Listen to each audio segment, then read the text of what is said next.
എനിക്ക് തെറ്റാണെന്ന് ഞാൻ ചെയ്തതെന്ന് തോന്നി അപ്പം ഞാൻ തിരുത്തിയിടും. എനിക്ക് മാപ്പ് പറയുന്നതിനൊന്നും ഒരു പ്രശ്നമില്ല. ഞാൻ തെറ്റാണെന്ന് ഞാൻ ആലോചിക്കും, തെറ്റാണ് എനിക്ക് തെറ്റിപ്പോയി എന്ന് പറയും. ഇതിനകത്തൊക്കെ എന്താ, മനുഷ്യരല്ലേ, തെറ്റും. അങ്ങനത്തെ ഈഗൊന്നും എനിക്കില്ല. ഉറപ്പായിട്ട് ഞാൻ ശരിയാണ് ചെയ്തതെന്ന് പറഞ്ഞാൽ ഞാൻ അതിൽ തന്നെ നിൽക്കുകയും ചെയ്യും, മൈൻഡ് ചെയ്യത്തില്ല. ഈ വിൻഷ്യ ലൂഷ്യസിന്റെ കേസിൽ അതിലും മറുപടി പിന്നെ പറഞ്ഞാൽ മതിയായിരുന്നു എന്ന് തോന്നുന്നുണ്ടോ? അന്നത്തെ പറയണ്ടായിരുന്നു, ഫുൾ കാര്യം അറിഞ്ഞിട്ട് പറഞ്ഞാൽ മതിയായിരുന്നു. ഞാൻ പറഞ്ഞില്ലല്ലോ. വിൻഷ്യ ലൂഷ്യസിന്റെ വിഷയത്തിൽ ഞാൻ ഒന്നും പറഞ്ഞില്ല. ഞാൻ പറഞ്ഞത് ഈ കുട്ടിയുടെ സ്റ്റേറ്റ്മെന്റ് ഞാൻ കണ്ടു. അപ്പോൾ പറഞ്ഞു എൻ്റെ അടുത്ത് ഇങ്ങനെ ഡ്രസ്സ് മാറ്റുന്ന പരിപാടി അതിങ്ങനെ ചോദിച്ചപ്പോൾ അയാളെ കൂടെ ഒരു അപ്പോൾ ആ കുട്ടി ഞാൻ പേടിച്ചു എന്ന് പറഞ്ഞു. അപ്പോൾ എനിക്കത് ഫീൽ സോ ബാഡ്. എന്തിനാണ് പേടിക്കുന്നത്? ഇയാൾ ആരോ ആയിക്കോട്ടെ, ആരായാലും അയാളെ ഒരു ജോക്കറായിട്ട് കണ്ടിട്ട് അയാളുടെ കൂടെ നീ ആരാടാ എന്ന് അപ്പം തന്നെ ഓപ്പണായിട്ട് പറയണം എന്നാണ് ഞാൻ പറഞ്ഞത്. ആ സമയത്ത് പറയണം. പറഞ്ഞ് എല്ലാവരും കൂടെ നിൽക്കും. പഴയ സിനിമ അല്ല ഇപ്പോഴത്തെ സിനിമ. ഉറപ്പായിട്ടും ആൾക്കാർ കൂടെ നിൽക്കും. എന്ത് പറ്റി എന്ന് പറഞ്ഞ് എല്ലാവരും മിണ്ടാരിടാന്ന് അപ്പം പറയും. നമ്മൾ കാണുന്നതല്ലേ. അപ്പം തന്നെ IC ആക്റ്റീവ് ആവും. പ്രത്യേകിച്ച് ICക്ക് ഒരു കത്തെഴുതി കൊടുക്കേണ്ട വരുന്നില്ല. ഇങ്ങനെ ഒരു ഓപ്പണായിട്ട് എന്താ ഈ പറഞ്ഞ് മിണ്ടരുത് എന്ന് മിണ്ടാരാന്ന് പറഞ്ഞാൽ അപ്പം തന്നെ എല്ലാവരും അലേർട്ടാവും, എല്ലാവരും അത് കോൺഷ്യസ് ആവും. അപ്പം തന്നെ IC അലേർട്ടാവും, കേസ് വരും, എല്ലാം വരും. ആ കുട്ടി പ്രത്യേകിച്ച് ഒന്നും പോകണ്ട. അപ്പം അത് കഴിഞ്ഞ് ഒരുപാട് നാൾ കഴിഞ്ഞ് ഇത് പറയേണ്ട അത്രയും അങ്ങനെ ഭയക്കേണ്ടത് എന്തിനാ? കുട്ടികൾ എന്തിനാ പേടിക്കുന്നത്? നമ്മുടെ കരിയറാണ് നമുക്ക് ഇമ്പോർട്ടൻ്റ്. അതുമായിട്ട് മുന്നോട്ട് എന്നാണ് ഞാൻ പറഞ്ഞത്. നമ്മുടെ കരിയറുമായിട്ട് നമ്മൾ മുന്നോട്ട് പോകണം. ആരാ നമ്മളെ തോപ്പിക്കാനുള്ളത്? ഇവരെങ്ങനെ നമ്മളെക്കാട്ടി സുപ്പീരിയർ ആവുന്ന? ഇപ്പോൾ എനിക്ക് ഏറ്റവും കോമഡി ഒരു കാര്യം, എൻ്റെ ഫേസ്ബുക്കിൽ ഈ വിഷയം വന്നപ്പോൾ ഒരുപാട് ആൾക്കാർ വന്നറിയാം, ഷൈൻ ടോമിൻ്റെ അടുത്ത പടത്തിൽ നിങ്ങൾക്ക് വർക്ക് കിട്ടുമായിരിക്കും, നിങ്ങൾക്ക് നാളെ മുതൽ വർക്ക് കിട്ടാനുള്ള പരിപാടിയല്ലേ. ഇത് ഈ ആൾക്കാരുടെ വിചാരം success is something sexually transmitted. No, it is not sexually transmitted. It is നമ്മൾ ഹാർഡ് വർക്ക് കൊണ്ട് ഏൺ ചെയ്യുന്ന ഒരു കാര്യമാണ് സക്സസ്. There is nothing. ഒരു മെയിൽ പേട്രിയാർക്കൽ സൊസൈറ്റി നമുക്ക് എടുത്ത് തരുന്ന കാര്യമല്ല സക്സസ്. നമ്മൾ അധ്വാനിച്ച് ഉറക്കവളഞ്ഞ് കഷ്ടപ്പെട്ട് ജോലി ചെയ്ത് ഒരുപാട് പേര് നമ്മൾ നടിയല്ല, അഭിനയിക്കാൻ അറിഞ്ഞൂടാ, കൊള്ളൂല എന്ന് പറയുമ്പോഴും അവിടെ നിന്ന് നടന്നും നേടിയും ഇടിച്ചു വീണും കഷ്ടപ്പെട്ട് നമ്മൾ നേടിയെടുക്കുന്നതാണ് സക്സസ്. ആരും നമുക്ക് കൊണ്ട് തരുന്നതല്ല. ആൻഡ് ഐ വിൽ നോട്ട്, ഒരു കാലത്തും ഞാൻ സമ്മതിക്കത്തില്ല ദറ്റ് ഇതൊരു സെക്ഷുവലി ട്രാൻസ്മിറ്റഡ് ആയിട്ടുള്ള എന്തോ ഒരു കാര്യമാണ് സക്സസ് എന്ന് പറയാൻ ഞാൻ സമ്മതിക്കത്തേയില്ല. അത് നമ്മൾ ഭയക്കുകയും വേണ്ട. അതുകൊണ്ട് ഏത് മെയിലാണ് നമ്മുടെ കൂടെ നിന്നാലും, ഈ മേ ബി ഇത് ഡയറക്ടർ, പ്രൊഡ്യൂസർ, വാട്ട് എവർ, നമ്മുടേത് മോശമായിട്ട് പെരുമാറി ആ സമയത്ത് തന്നെ മുഖത്ത് നോക്കി പറഞ്ഞാൽ ഇപ്പോൾ അതിന് വാല്യൂ ഉണ്ട്. പണ്ട് ഞാൻ പറയൂല, ബിക്കോസ് അതിന് ട്രാപ്പ് വരും. ചിലപ്പോൾ നമ്മളെ പെടുത്തും. ചിലപ്പോൾ നമ്മളറിയാതെ റൂമിനകത്ത് വേറൊരാൾ കയറിയെന്ന് വരും, അല്ലെങ്കിൽ നമ്മളെ കൊണ്ട് വേറെത്തോട്ടാക്കിയിട്ട് വരും. പഴയ സിനിമാ കാലത്ത് പറഞ്ഞു കേട്ടിട്ടുള്ള കഥകൾ. ഇന്ന് അങ്ങനെയല്ല. It is much more clean, much more NEET.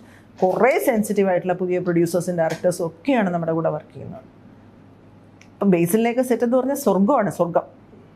സ്വർഗം താണിറങ്ങി വന്നതോ പറഞ്ഞിട്ടുണ്ട്. ബേസിലേക്ക് ഒരു കാസ്റ്റിംഗ് പോലും, അതെങ്ങനെയാണ് ആ കാസ്റ്റിംഗ് നടന്നത്, ആരാ അത് കാസ്റ്റ് ചെയ്തത്, എങ്ങനെയാണ് അവരവിടെ വന്നത് എന്ന് ചോദിക്കാതെ കാസ്റ്റ് ചെയ്യത്ത പോലുമില്ല. I respect him so much. അതുപോലെ 100 പേരെ നമുക്ക് കാണാം. വിനീതിൻ്റെ സെറ്റിലൊക്കെ വിനീത് പറയും.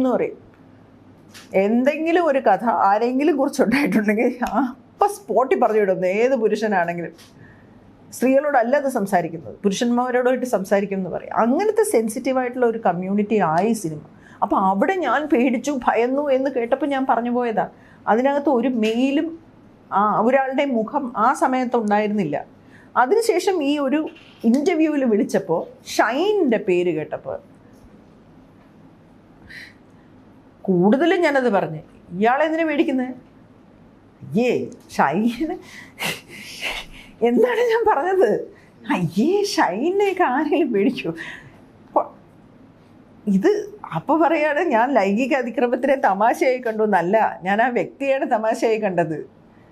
രണ്ടാമത് ഷൈൻ എങ്ങനെയാണ് സെറ്റിലെന്നൊരു ക്വസ്റ്റ്യൻ ചോദിച്ചു സ്ട്രെയിറ്റ് ആയിട്ട്. ഷൈൻ പ്രൊഫഷണലാണെന്ന് ഞാൻ പറഞ്ഞു. അങ്ങനെ അല്ല എന്ന് ആരും പറയില്ല, ബിക്കോസ് ഈസ് കറക്റ്റ് സമയത്ത് സെറ്റിൽ വരും. അതുകൊണ്ടാണ് എനിക്ക് വർക്ക് കിട്ടുന്നത്.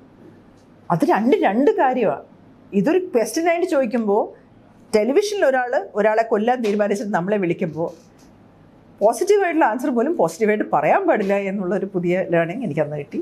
പറയാൻ പാടില്ല, തെറ്റാണ്, നിങ്ങൾ കൊല്ലാൻ തീരുമാനിച്ചാണല്ലേ, വളരെ മോശമാണ്, അയാൾ സെറ്റിൽ വന്നാൽ ഭയങ്കര ഉപദ്രവമാണ്, ഒരു ഡയലോഗ് പോലും പറയില്ലെന്ന് ഞാൻ പറയണമായിരുന്നു എന്ന് എനിക്ക് അറിയില്ലായിരുന്നു. ഇത് അയാൾ നന്നായി അഭിനയിക്കും, നന്നായിട്ട് സെറ്റിൽ പറഞ്ഞു എന്ന് പറഞ്ഞാൽ അയാൾ വേറൊരു സമയത്ത് പറഞ്ഞ കാര്യം നല്ലതാണെന്ന് ഞാൻ പറഞ്ഞിട്ടില്ല. I didn't glorify. ഞാൻ പറഞ്ഞത് വിൻസി പേര് പറഞ്ഞാൽ നന്നായി, വിൻസി കേസ് കൊടുക്കണം, വിൻസി IC പോകണം, വിൻസി കേസ് കൊടുക്കണം. ഇപ്പോഴും ഞാൻ അത് തന്നെ പറയുന്നത്, വിൻസി കേസ് കൊടുക്കണം. ആരെയും പേടിക്കേണ്ട കാര്യമില്ല. വിൻസി തന്നെ പറയുന്നത് അയ്യോ ഇതിൻ്റെ പേരിൽ സിനിമ കിട്ടാതെയാവും, സിനിമയ്ക്ക് ദോഷം ചെയ്യും, സൂത്രവാക്യത്തിന് ദോഷം ചെയ്യും. ഒന്നും സംഭവിക്കില്ല. നല്ല സിനിമയാണെങ്കിൽ ഓടും. സിനിമയിൽ ചെറുപ്പക്കാരായിട്ട് അസിസ്റ്റന്റ് ഡയറക്ടേഴ്സായിട്ടും അവരൊക്കെ വരുന്ന ആൾക്കാർ പെട്ടെന്ന് സ്വഭാവത്തിൽ ചേഞ്ച് വരുന്നത് നമ്മൾ കാണാറുണ്ട്. പാവമായിട്ട് വന്ന് പിന്നെ കുറച്ച് കഴിയുമ്പോഴത്തേക്ക് ഇങ്ങനെ വേറൊരു മുടിയും താടിയൊക്കെ വളർത്തി വേറൊരു ആറ്റിറ്റ്യൂഡൊക്കെ വരുന്നത് ഒക്കെ അങ്ങനെ നമ്മൾ ശ്രദ്ധിക്കാറുണ്ട്. ആക്ടിങ്ങിൽ അഫക്റ്റ് ചെയ്യുന്നുണ്ടോ? അതായത് വർക്കിംഗ് ടൈമിനെ എനിക്കൊന്നും അങ്ങനെയൊന്നും. നമ്മൾ രാവിലെ 6 മണിയാകുമ്പോൾ സെറ്റിൽ കൊണ്ടിരുത്തും, 9:30 ആകുമ്പോൾ വീട്ടിൽ പറഞ്ഞു വിടും. നമുക്ക് ഞങ്ങളുടെയൊക്കെ ടൈം എന്ന് പറഞ്ഞാൽ 6:30 മോർണിംഗ് ആണ്. ഷോട്ടിന് എപ്പോൾ വിളിക്കുന്നു എന്നുള്ളത് നമ്മൾ നോക്കുന്നില്ല. ഞങ്ങളെ പ്രൊഡക്ഷൻ വിളിക്കുന്നത് 6:30. അത് ഞാൻ വന്ന കാലത്തും അതെ, ഇപ്പോഴും അതെ. സിനിമ നാളെ വർക്കുണ്ടെന്ന് പറഞ്ഞാൽ നാളെ രാവിലെ 6:30 ആകുമ്പോൾ ചേച്ചി 7 മണിക്ക് പിക്കപ്പ് അല്ലെ 6:30 പിക്കപ്പ്, വണ്ടി കൊണ്ടുവന്ന് നമ്മളെ അവിടെ കൊണ്ടിരുത്തും. ഷോട്ട് 9:30 പാക്കപ്പ് ആകും, 9:30 വണ്ടി കയറ്റി തിരിച്ചുകൊണ്ടാക്കും. ചിലപ്പോൾ ഉച്ചയ്ക്ക് ശേഷം ഷോട്ട് കഴിഞ്ഞാലും വന്ന് ഇന്ന് ചേച്ചിയുടെ കഴിഞ്ഞിട്ടുണ്ട് വീട്ടിൽ പോവാം. ഇതിൻ്റെ ഇടയ്ക്ക് നമ്മൾ ലൊക്കേഷനിൽ വരുമ്പോൾ ഷോട്ടിന് നിൽക്കുമ്പോഴേ നമ്മൾ ആക്ടേഴ്സിനെ കാണുള്ളൂ. ഇവർ കാരവനിന് ആ സമയത്ത് വരും, കഴിക്കുന്നത് കാരവനകത്ത്, ഷോട്ട് കഴിഞ്ഞാൽ എല്ലാവരും കാരവനകത്ത്, ഷോട്ടിനും വരും. ഇവിടെ നമ്മൾ എങ്ങനെ ഇത് മനസ്സിലാക്കാനാണ്? ഇതാണ് ഞാനന്ന് പറഞ്ഞത്, നമ്മളിത് കാണൂല. പിന്നെ ബിഹേവിയർ ചേഞ്ച് വരുമ്പോഴാണ് നമ്മൾ ശ്രദ്ധിക്കുന്നത്. ഇപ്പോൾ ഷൈനെ സംബന്ധിച്ച് ഷൈനെ പറയാനാണെങ്കിൽ ഷൈനെ അങ്ങനെ പറയാൻ പറഞ്ഞൂടാ. ഷൈൻ മറ്റേ എന്താ കുമ്പിടിയാ, സെറ്റിൽ വന്ന കുമ്പിടിയാ, ഭയങ്കര നല്ല. അകത്ത് മണക്കാട് ശരിയാണോ എന്ന് നമുക്ക് അറിഞ്ഞൂടാ. നമ്മൾ ഈ സോഷ്യൽ മീഡിയ കാണുമ്പോൾ മണക്കാട് ശശിയെ പോലെ പെരുമാറും, സെറ്റിൽ കുമ്പിടിയാണ്. എനിക്ക് തോന്നുന്നു അതൊരു അപ്പിയറൻസ് അല്ലെങ്കിൽ ജസ്റ്റ് ഓഡിയൻസ് അല്ല, സോഷ്യൽ മീഡിയയിലെല്ലാം വൈറലാകാൻ വേണ്ടി ഉള്ള ടാക്ടിക് ആയിക്കൂടെ? ഞാൻ ചോദിച്ചിട്ടുണ്ട് ഷൈൻ്റെ അടുത്ത്, ഷൈനയുടെ നീ ഇതിലേതാണ് ഒറിജിനൽ? ഞാൻ ചോദിച്ചിട്ടുണ്ട് ഷൈൻ്റെ അടുത്ത്, ഏതാണ് സത്യം, ഇതാണോ അതാണോ? കാരണം അങ്ങനെ പെരുമാറിക്കൊണ്ടിരിക്കുന്ന ഒരാൾക്ക് പെട്ടെന്ന് വന്ന് ഇത്ര ക്ലീനായിട്ട് അഭിനയിക്കാൻ പറ്റുമോ? അപ്പം ഞാൻ ചോദിച്ചിട്ടുണ്ട് ഇതിലേ എന്ത് നിങ്ങൾ അഭിനയിക്കാൻ നോക്ക് എന്ന് പറയാം. അപ്പോൾ നിങ്ങൾ അഭിനയിക്കാൻ നോക്കുക, ഇപ്പം നിങ്ങളുടെ റോള് ഇതാണോ, നിങ്ങൾ ഇത് ചോദിക്കലാണോ നിങ്ങളുടെ റോള്, നിങ്ങൾ അഭിനയിക്കുക എന്ന് പറയാം. അത് ആ സമയത്ത് ഷൈന് അഭിനയിക്കുന്നതിനെ കുറിച്ച് അല്ലാതെ വേറൊരു കോൺവെർസേഷൻ പോലും ഇഷ്ടമല്ല. അധികം സംസാരിക്കില്ല കുട്ടി, സെറ്റിൽ വർത്താനം പറയുന്ന ഒരാളല്ല. അപ്പം നമുക്ക് ഈ സോഷ്യൽ മീഡിയ കാണിക്കുന്ന കാര്യങ്ങളാണ് നമ്മൾ അന്തം വിട്ടാണ് നോക്കുന്നത്. നമുക്ക് പരിചയമില്ലാത്ത ഒരാളെ നമ്മൾ സോഷ്യൽ മീഡിയ കാണുന്നത്.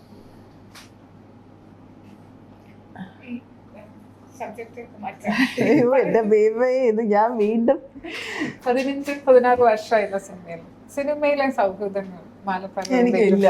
ഇല്ല. ആകെ എനിക്ക് ഒരു 2 സൗഹൃദം സിനിമയിലുണ്ടെന്ന് പറഞ്ഞാൽ ഞാൻ പറയാം. ഒന്ന് സിജി തോമസ് നൊബേലിന് പറഞ്ഞ സിജി ഒരു കോസ്റ്റ്യൂമറാണ്. എൻ്റെ ശ്രുതി ജയൻ എനിക്ക് അനിയത്തെ പോലെ. പിന്നെ ഇപ്പോൾ ഞാനൊരു സിനിമ അഭിനയിച്ചു, പുതിയത് അനൗൺസ് ചെയ്തിട്ടില്ല. ആ സിനിമയിലെ ഗ്രൂപ്പിലെ ആൾക്കാരുമായിട്ട് നല്ലൊരു സൗഹൃദം ഉണ്ടായി.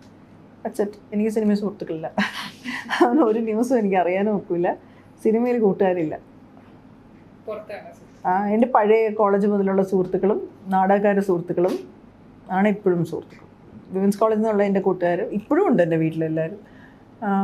അല്ലാതെ നാടകത്തിൽ നിന്നുള്ള എൻ്റെ സുഹൃത്തുക്കളും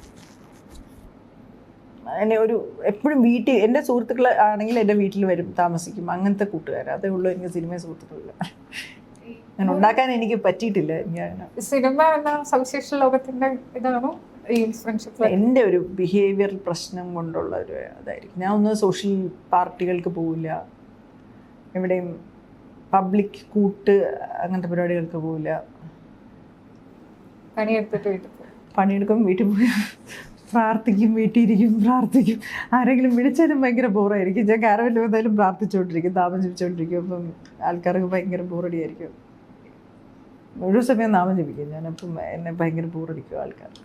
അതാണ് ക്രിയേറ്റീവ് പ്രോസസ്സിലേക്ക് കയറാനുള്ള ഒരു അല്ല, അത് വേറെ തന്നെയുണ്ട്. അതെന്തായിരിക്കും അത്?